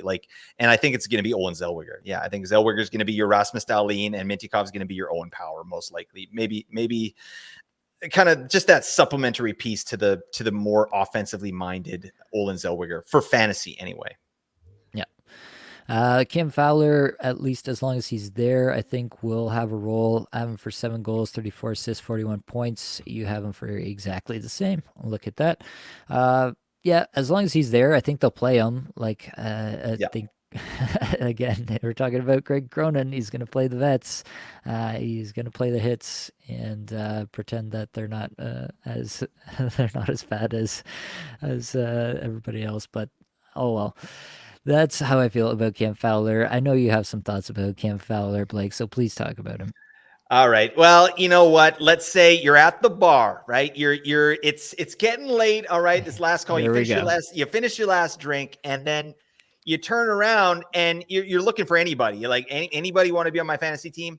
And usually Cam Fowler is right there. He's standing right there, but no, Cam Fowler went to the bathroom. He's in the bathroom right now. You don't see Cam Fowler. So you leave alone and you catch a cab and you go home. All right. Meanwhile, Cam Fowler's in there crying into a mirror. All right. And that's what's going to happen if Cam Fowler gets traded. I mean, who's rostering Cam Fowler if he's not on the Ducks? I don't know. I mean, this is sad, because I had Cam Fowler on my team many times because of the off nights that Anaheim has. And I don't know if he gets traded, I don't think he's going to walk into a 24-minute a night role. He's going to be more of a supplementary player. This guy's a great hockey player, no question there. But this role that he has on this team is simply because they didn't have anybody. And now they have guys. And Cam Fowler, I'm sorry, my man. It's been nice knowing you. Thank you for your service. And watch, he just pops off this year, career high. I don't know what's happening. I love me some Cam Fowler. Yeah, that's all I got, Nate. I mean, that's my stand-up show. I'm workshopping it. I don't know. Well, give me some feedback here. Yeah, you should keep workshopping it. Oh my Let's God, talk it's not what about I wanted Olin to sound. Zellweger. Zellweger I have for 9 goals, 27 assists, and 36 points. You have him for 7 goals, 26 assists, 33 points. I think that Zellweger is a legitimately exciting offensive talent. I don't think we will see that come to fruition this year, but I really desperately want to.